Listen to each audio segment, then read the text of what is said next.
great. Very fond memories of being down in the Ozarks where my grandparents, well, actually I was born, and they had a farm on High Prairie, which is the only flat spot within 30 miles just outside of Marshfield. And they had a little,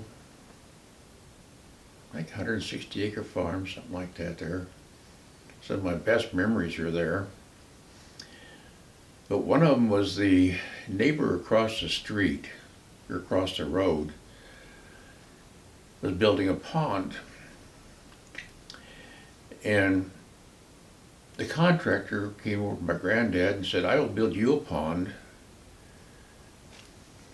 on the same creek that went across the road to this other pond.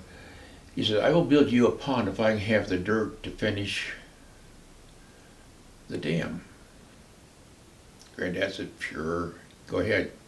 He dug him out a pond, probably maybe 75 by 50 feet, 45-degree angles. It was deep.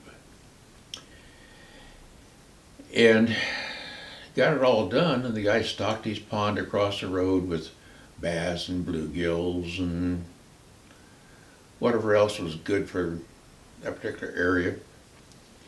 Well, that little creek flooded and everything came up on Granddad's pond. And I caught some of the nicest, 5-6 pound bass out of there.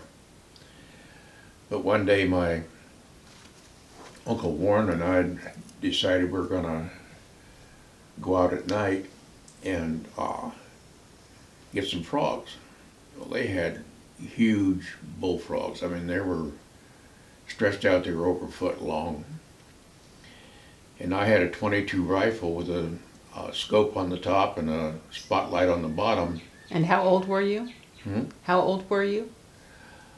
12 maybe, somewhere in there, 12, 13. And we went down to the pond and we'd walk around and around and around it, and the frogs would jump off on our side, swim across, poke their heads up, and blow them out of the water. Went around there 2 or 3 times and wound up with about a half a gunny sack of frogs. And it was dark and we were getting kind of tired, so we went back up the house and we cleaned the frogs. Took the frog legs from the refrigerator, intending to have them the next day. Well, that was fine. But the house was a old house. It used to sit about a half mile off the road, and everybody moved it down close to the road because the grandparents were getting older. Didn't have the time to walk that distance to pick up the mail or whatever. And the house had a wood stove in the living room, just a little pot belly, and right above it was a ventilator that went up to the bedrooms upstairs where the kids slept, and in pillow beds you hop, or not pillow beds, but feather beds. You hop in there and you kind of go poof.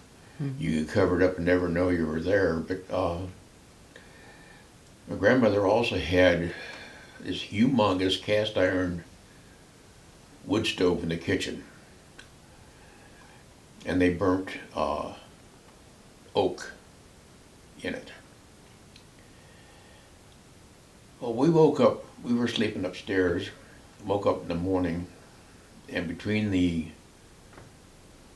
food cooking downstairs and the smoke and stuff like that, we came out of there ravenous, shall we say.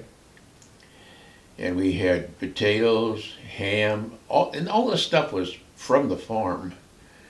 Potatoes, ham, sorghum syrup, honey, and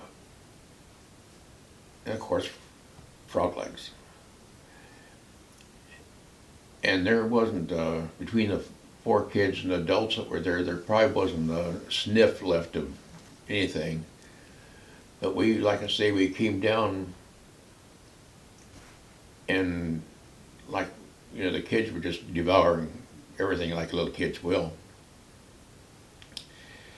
But it was one of those memories that I hope I never forget.